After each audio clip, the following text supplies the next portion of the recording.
유대왕 헤롯 때에 아비야 반열의 제사장 한 사람이 있었으니 이름은 사가랴요 그의 아내는 아론의 자손이니 이름은 엘리사벳이라. 이 두 사람이 하나님 앞에 의인이니 주의 모든 계명과 규례대로 흠이 없이 행하더라. 엘리사벳이 잉태를 못함으로 그들에게 자식이 없고 두 사람의 나이가 많더라. 마침 사가랴가 그 반열의 차례대로 하나님 앞에서 제사장의 직무를 행할세. 제사장의 전례를 따라 제비를 뽑아 주의 성전에 들어가 분향하고 모든 백성은 그 운명을 향하는 시간에 흩어서 기도하더니 같이요. 주의 사자가 그에게 나타나 황당한 편에 서니라. 서니라.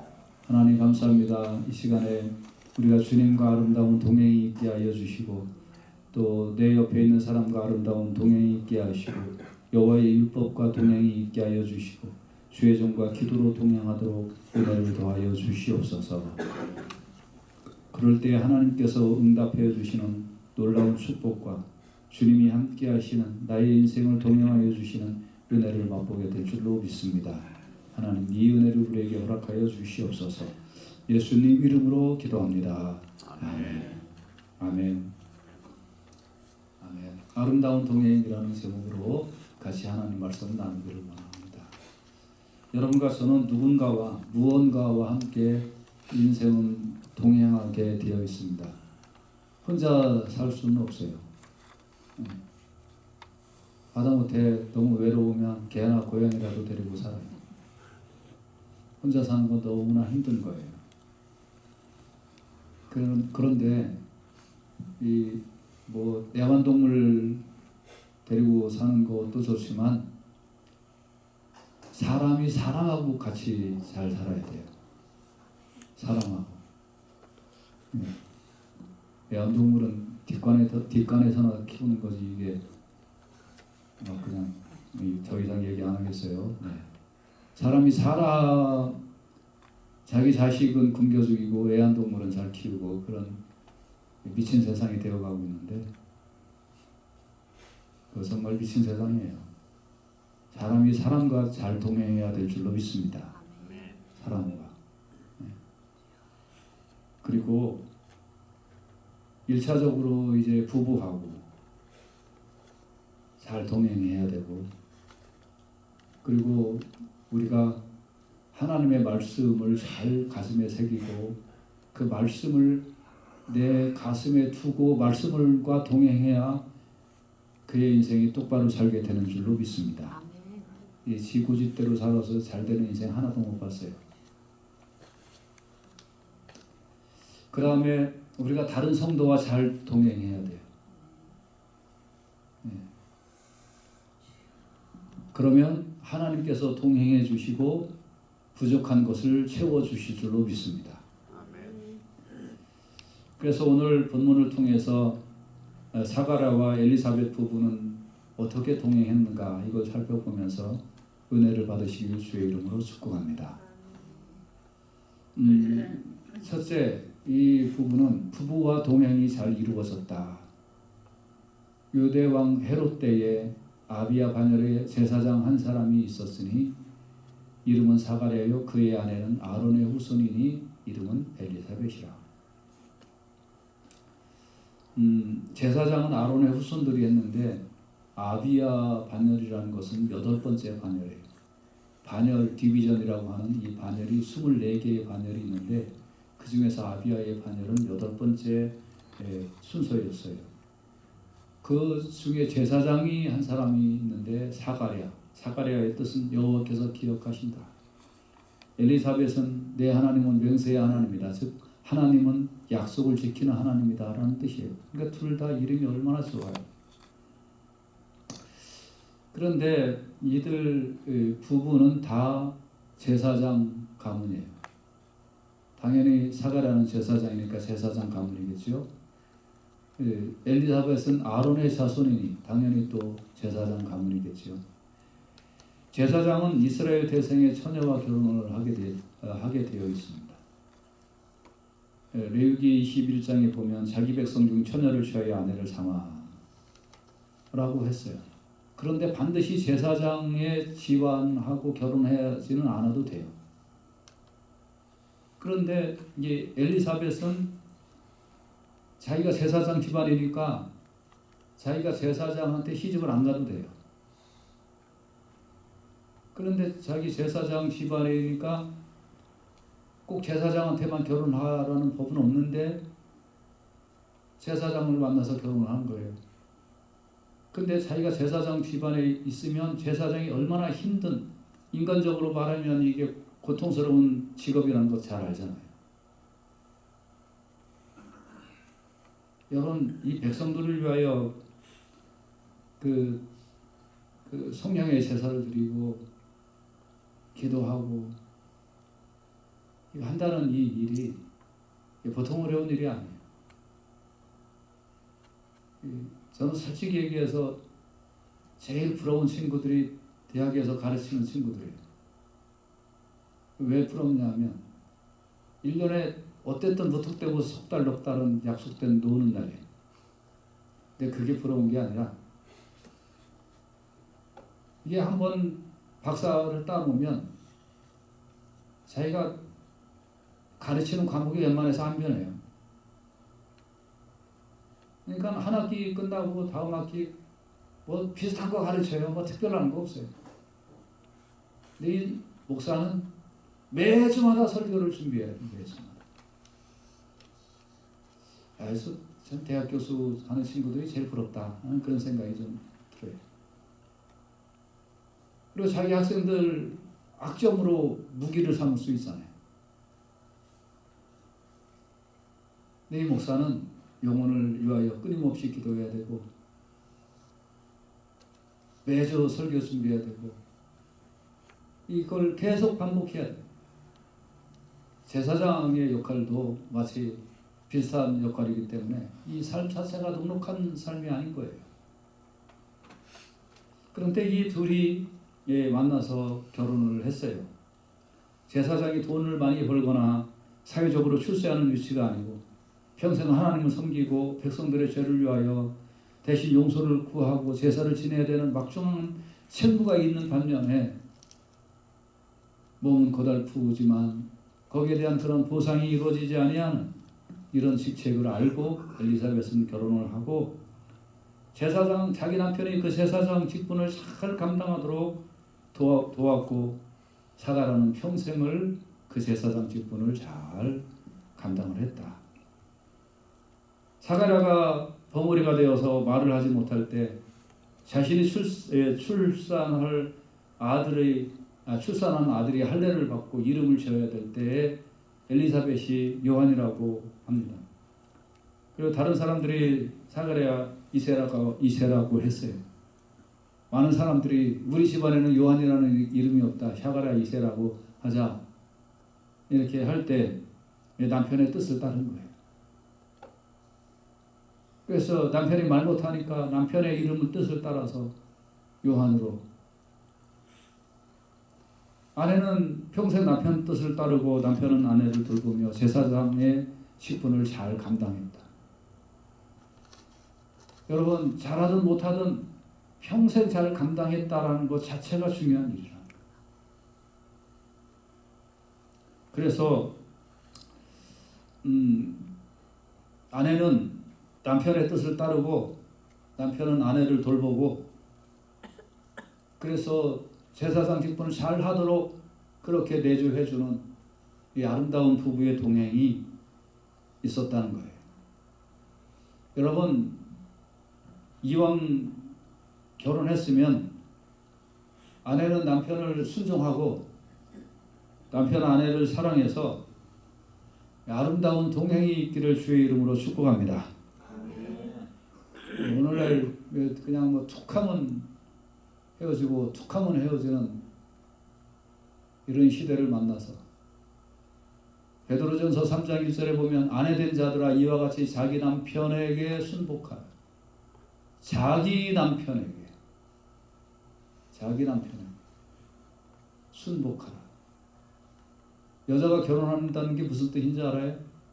자기 주인을 모신다는 뜻이에요. 내 일평생 섬길 주인을 모신다는 뜻이에요. 그거 모르고 결혼하면 안 돼요. 아, 저분이 내 주인이구나. 주인의 뜻을 거스르면 안 돼요. 그래서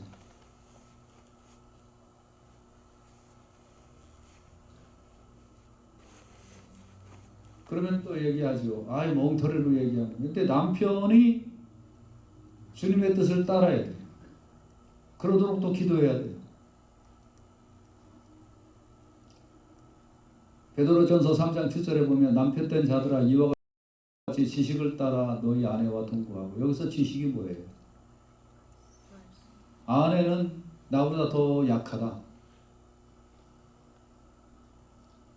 그리고 둘이 한 몸으로 만들어 주셨다. 이게 하나님이 만들어 주신 지식이다. 그 나보다 연약하다라는 걸 알고 살아야 돼요. 나는 집 요만큼 지고 아내는 이만큼 지우고. 그런 바보는 안 돼요. 장가가지 말아야 돼요.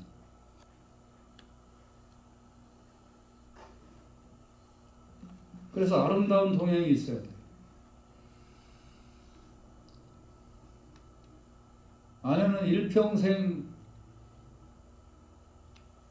남편을 섬기고 내조하고 보필하고 그러기 위하여 결혼하는 거예요. 요새 여자애들이 결혼하는 이유가 자기 남편이 자기를 잘 서포트 할 사람을 원한다고. 어디서 그런 걸 배워가지고 내가 서포트 하려고 결혼하는 거예요. 남편을 만나는 거예요. 그게 성경에 따라 성경의 지식이에요.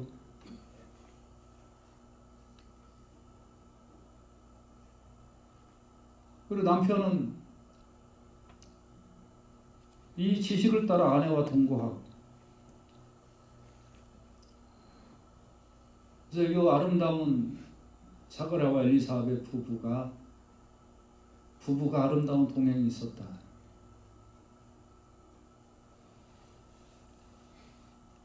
여자가 나이를 먹을수록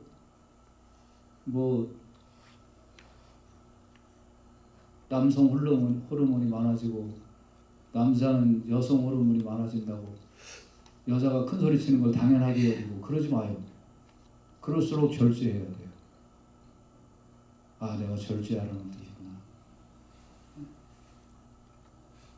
그래서 우리가 아름다운 동행이 부부의 아름다운 동행이 일어나고 하나님이 맺어주신 그 관계가 복된 관계가 되시길 주의 이름으로 축복합니다. 두 번째는 이 부부는 말씀과의 동행이 있었다는 거예요.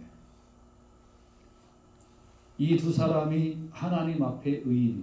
이 두 사람이 남편만 의인이고 부인은 아닌 것도 아니고 부인은 의인인데 남편이 날라리도 아니고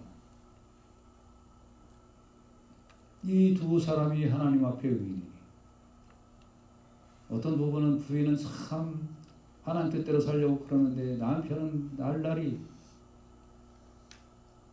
그래서 부인이 속 썩는 집안도 얼마나 많아요.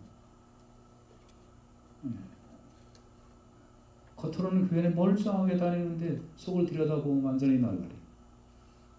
근데 이 두 사람이 하나님 앞에 의인이었다. 여기서 의인이란 뜻은 이 세상에 있는 모든 사람들이 의인은 없나니 하나도 없어요. 근데 이제 무슨 뜻이냐면 여기 의인이란 뜻이 계명과 규례대로 흠이 없이 행한 것이 의인이라는 이런 뜻이에요. 제가 몇 번 말씀드렸잖아요.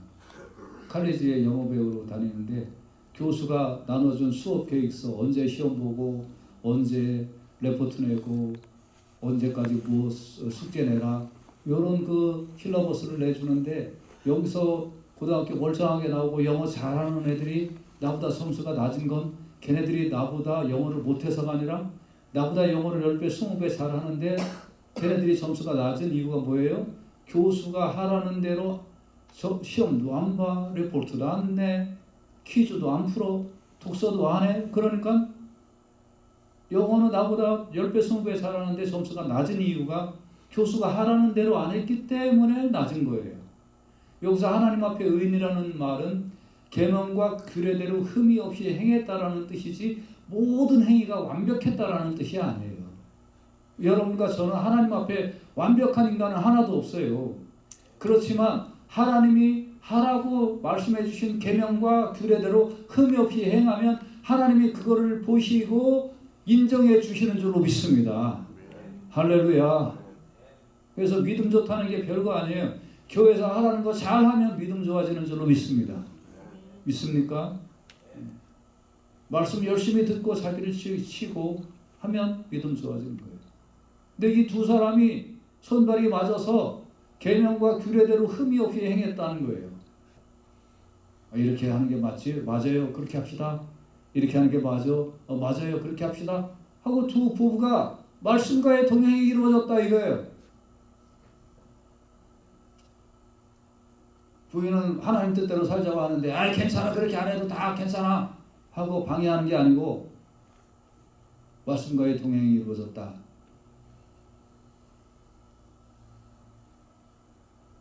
바울은 율법의 의로는 흠이 없는 자로 하고 자기가 얘기했어요. 이 말은 뭐예요? 하나님 앞에 겸비하면서 살았다는 뜻이에요.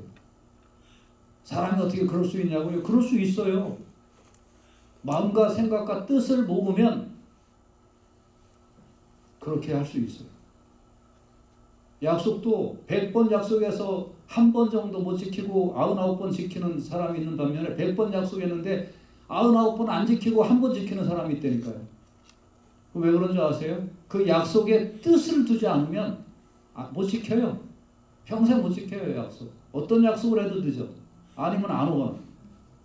그런데 그 어떤 조그마한 약속이라도 거기에 아주 그냥 뜻을 두고 사는 사람은 그래도 자기가 못할 수는 있겠죠. 뭐 프레이가 막힌다든지 자동차가 고장났다든지 그런 돌발 변수를 빼놓고는 웬만하면 그 뜻을 두고 사는 사람은 그대로 해요. 그래서 여러분과 제가 말씀의 뜻을 두고 계명과 규례대로 흠이 없이 행하는 그런 일에 사가랴와 엘리사벳 부부처럼 말씀과의 아름다운 동행이 일어날 수 있기를 주의 이름으로 축복합니다. 할렐루야. 아멘. 빌립보서 2장 15절에 보면 이는 너희가 흠이 없고 온전하여 어그러지고 거스러지는 세대 가운데서 하나님의 흠없는 자녀로 할렐루야. 세상에서 그들 가운데 빛들로 나타내라고 그랬어요. 그러니까 난 어쩔 수가 없어가 아니에요. 뜻을 안 줬기 때문에 그냥 말씀의 뜻을 그 말씀을 내가 한번 지켜보려고 정말 애를 쓰는 그런 모습이 없으니까 못하는 거예요. 하려고 해봐요. 안 되나. 그래서 그런 흠이 없는 모습으로 말씀과 동행의 역사가 일어나기를 주의 이름으로 축복합니다. 할렐루야. 못하는 사람은 핑계가 많고요. 하는 사람은 감사가 많아요. 차이점은 내가 그걸 마음속에 두고 사느냐 안 두고 사느냐의 차이지 능력의 차이는 별거 없어요. 맨날 늦는 사람 맨날 늦고 일찍 오는 사람 맨날 일찍 와요. 그건 거기에 의지를 두느냐 안 두느냐의 문제야. 하나님 말씀과 하나님 말씀에 내 의지와 뜻을 두고 그 말씀과 아름다운 동행을 하는 여러분과 제가 되시기를 주의 이름으로 축복합니다. 세 번째는 부족함과 동행이 있었다는 거예요. 엘리사벳하고 사가랴 부부가 참 부부가 아름다운 동행이 있었죠. 평생. 그리고 하나님 말씀에 흠이 없이 살아보려고 애를 쓰면서 그렇게 살았죠. 근데 어쩐 일인지 이 두 부부가 애가 없어. 엘리사벳이 잉태를 못함으로 그들에게 자식이 없고 두 사람의 나이가 많더라. 이 당시에 그 당시의 이스라엘의 분위기는 아들이 없으면 합법적으로 부인을 내쫓아도 되는 거예요. 우리도 옛날 불과 몇십 년 전만 해도 우리 한국에도 그러지 않았어요? 애 못 낳거나 아들 못 낳으면 그러면 남편이 부인 버리고 그런 일이 있었잖아요. 우리나라도. 더구나 이 두 부부는 나이가 많아요. 두 사람의 나이가 많더라. 이런 슬픔과 절망적인 상황에서 부족하잖아요. 다른 걸 많이 가져도 자식이 없을 때 이 부부가 얼마나 부족해요. 여러분, 자꾸 우리가 어떤 생각을 하냐면, 예를 들어서 어떤 목사님이 평생 진실하게 목회를 하다가 그러다가 폐암에 걸려서 갑작스럽게 돌아가셨어요. 그럼 무슨 생각하냐면, 아유, 소 목사님 하나님 앞에 무슨 죄가 그렇게 많기에 갑작스럽게 폐암 걸려서 돌아가셨대? 왜 그렇게 생각하세요? 원래 담배 피웠나? 여러분, 우리 모두에게는 부족한 게 하나씩 있다는 거예요. 저한테도 부족한 게 있고 여러분한테도 부족한 게 있어요. 자기 남편에게도 부족한 게 있고 자기 아내에게도 부족한 게 있고 자기 자식한테도 부족한 게 있고 내가 내 자신을 바라봐도 부족한 게 있어요. 그 사람은 폐가 평생 나빠서 폐해가지고 고생했던 사람일 수도 있어요. 관절이 나쁜 사람도 있어요. 심장이 나쁜 사람도 있고 부족한 게 늘 하나씩 있어요. 바울도 부족했잖아요. 사탄의 가시가 자기한테 있었다고 그랬잖아요. 기도해도 안 났다고 그랬잖아요. 내 은혜가 너한테 속하다. 우리에게는 부족한 게 하나씩 다 있어요. 아니 하나만 있으면 감사하지. 부족한 게 얼마나 많이 있는지 몰라요.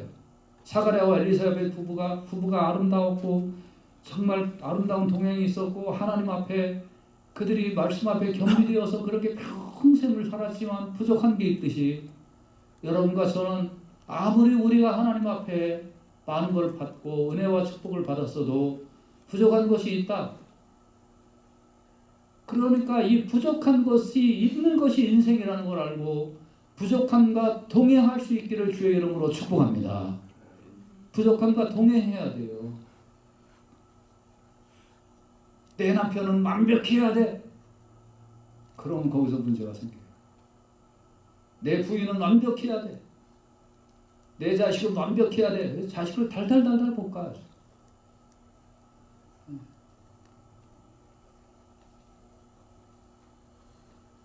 여러분, 하나님 원망하지 말고요. 하나님 원망하지 말고 하나님 왜 나는 이거 안 줬어요 하면서 떼쓰지 말고 이 부족함과 아름다운 동행을 하는 그런 신앙생활을 해나갈 수 있기를 주의 이름으로 축복합니다. 아, 하나님이 내 부인에겐 저걸 안 주셨구나. 감사줘야지. 하나님 내 남편한테는 돈 버는 능력을 안 줬나 보다. 그럼 그거 감사해야지. 못된 습관 말고 노력해도 안 되면 그거는 부족한 거예요. 못된 습관은 고치면 되지만 괜히 또 위안 삼지 마요. 그러니까 내가 못된 거 당연한 건 줄 알아 이렇게 하지 마요. 못된 습관은 고쳐야 돼요. 그렇지만 평생 내가 폐를 나쁘게 갖고 태어났으면 그거 동행해야지 어쩔 거예요. 자식이 머리가 스마트하지 않으면 그냥 인정하고 살아야지 어쩔 거예요. 거기다가 그냥 하면 머리 좋아지나? 그냥 부족함과 동행해야 돼요. 그래서 이 부족함을 동행으로 여기고 부족함과 아름다운 동행이 일어날 때 감사가 일어나게 될 줄로 믿습니다. 바울도 병이 떠나기를 기도했지만 그게 하나님의 선물이라는 걸 깨달았잖아요.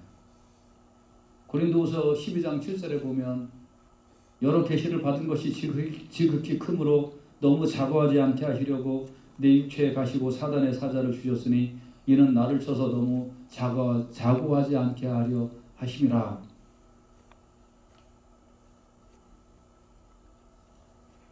너무 내가 교만하지 않게 하려고 하나님이 부족한 걸 주셨다는 거예요. 아유 내가 저런 인간 만나서 이렇게 고생한다 하지 말고 저 사람이 부족한 거 내가 채우라고 하나님이 나를 붙여주셨구나 알고 부족함과 동행하는 역사가 일어나기를 주의 이름으로 축복합니다. 할렐루야. 풍족함과 동행하고 싶은 게 우리인데, 그래서 그런 사람들은 채워주시지 않으면 하나님도 믿지 않아요. 하나님이 나한테 이럴 수가 있어. 지는 하나님 앞에 뭘 했는데. 부족함과 동행을 할 줄 알아야 된다는 거예요. 그 다음에 마지막 네 번째 아름다운 동행은 어떤 동행이 있었느냐 하면, 사가랴가 성전에서 분향할 때에 그 모든 백성은 그 분향하는 시간에 밖에 기도했다 그랬어요. 누가요? 모든 백성이. 그러니까 사가랴는 백성들을 대표해서 앞에서 분향하고, 모든 백성은 그 분향하는 시간에 밖에서 기도합니다. 사실 구약의 제사는 안에서 이렇게 분향할 때 밖에서 모두 다 기도하는 그런 것은 아니에요. 물론 기도하는 사람도 있고 여러 종류의 사람들이 있겠죠. 그런데 보니까 사가랴가 분향할 때 여기에 모든 백성은 그 분향하는 시간에 밖에서 기도했다. 제사장과 모든 백성이 기도로 동행했다. 분향이 뭐예요? 분향이 기도잖아요. 여호와 앞에 향기로운 기도잖아요. 그런데 밖에서는 진짜로 기도의 함성이 울려 퍼졌다. 그래서 안에서는 분향의 향이 올라가고 밖에서는 기도의 향이 올라가는. 그래서 사가랴와 모든 백성이 기도로 동행하는 복된 역사가 일어났다 하는 거예요. 사랑하는 여러분, 우리가 정말 간절히 원합니다.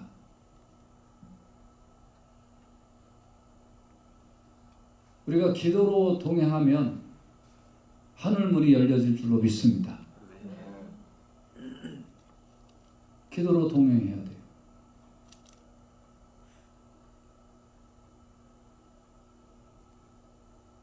정말 사가랴가 이렇게 분향할 때 기도했듯이 성도들이 하나님 앞에 기도의 향을 살리기 시작할 때에 하나님께서 하늘문을 열어주시고 응답을 내려주실 줄로 믿습니다. 그래서 기도로 동행해야 돼요.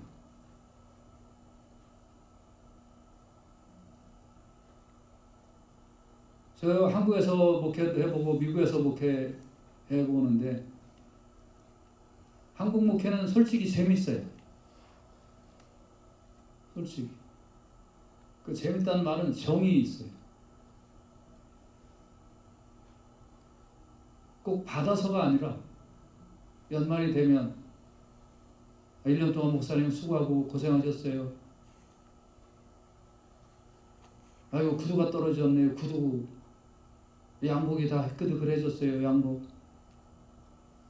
뭐 비싼 돈이 있어서가 아니에요. 그렇게 정이 있는 거예요. 그렇게. 근데 미국은 정이 없잖아요. 그런 생각도 안 하고 뭐 관심도 안 두고 뭐 어떻게 사는지 뭐 그런 것도 잘 모르고. 근데 그게 문제가 아니라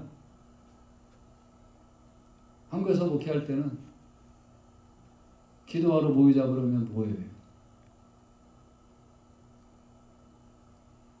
목사가 어떤 일을 위해 기도합시다 그러면 사람들이 와서 기도해요. 그러니까 힘이 나는 거예요. 근데 이거는 한국 미국 문제가 아니에요. 영적인 원리예요.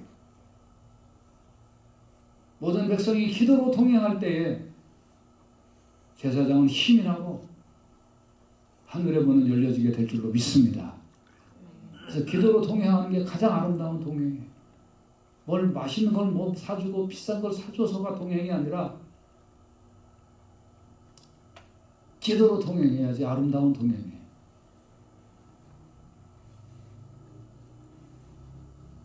제일 힘이 나는 소리가 목사님 저거 기도해 주세요. 신나죠. 그것보다 더 신나는 소리가 뭔지 아세요? 목사님 힘내세요. 제가 계속 기도하고 있어요. 골로새서 1장 3절에 보면 우리가 너희를 위하여 기도할 때마다 하나님 곧 우리 주 예수 그리스도의 아버지께 감사합니다. 기도로 동행해야 돼. 형제들아 우리를 위하여 기도하라. 데살로니가전서 5장 15절. 기도할 때 하늘 문이 열려지고 주의 종은 능력이 더 임해서 하나님의 능력으로 기적을 베풀 줄로 믿습니다.